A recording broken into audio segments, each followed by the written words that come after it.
Днес ще сваляме тавана на тази Астра. Вижда си как е обяснал. Общо взето, за да свалим тавана, той е кора отгоре.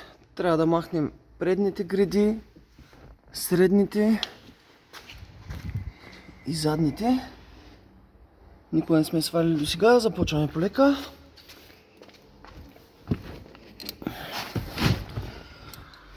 Значи трябва да махнем тези гради, които са само на щипки. Първо дръпваме оплътнението, за да може да освободи хубаво навсякъде. След това дърпаме тази кора, която просто трябва да откопчие щипките. Така започнаха леко. Дърпате. Ето. 3 щипки. Дърпат се полека и се сваля. След това махаме сенника. Той се маха последния начин. Тук има една тапа. Махаме я полека с една плоска отверка.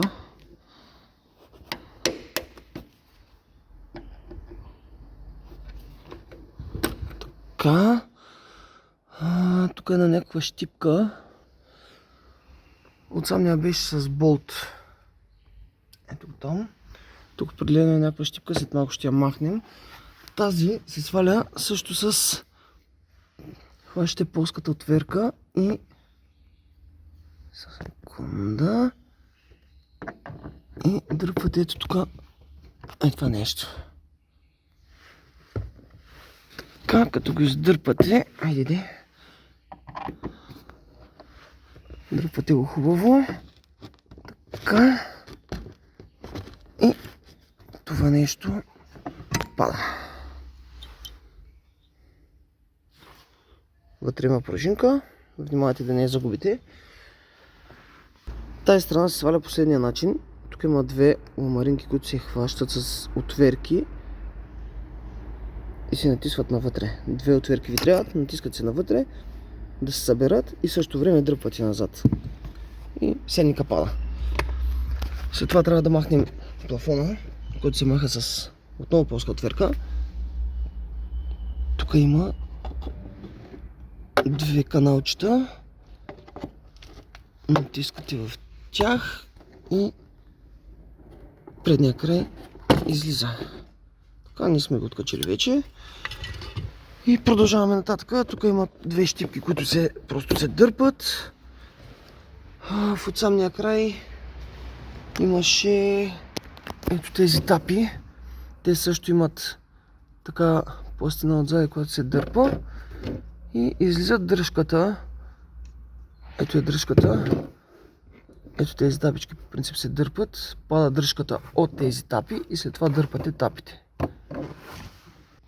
Задните дръжки не е сложно. Тези две тапи натискате навътре и дърпате назад. Тоест надолу, не назад. Вадите едната. Сваляте и другата. Така. Тук. И изваждате дръжката. Така. След като извадите дръжката, тази кора леко надолу и излиза. Остава да махнем централната кора и тази назад, която е.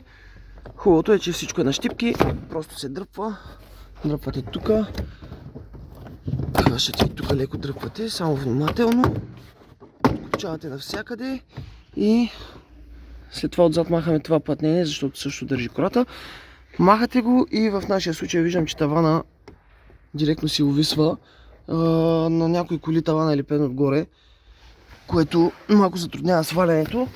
Ако е лепен, този не е. Ако е лепен, трябва да бъркате с ръка и полека да отлепете местата, където са залепени. Не трябва да дърпате в някой край, защото кората се чупи. Общо взето, това не е трудно. После по обратния път всичко се сглабя. И така.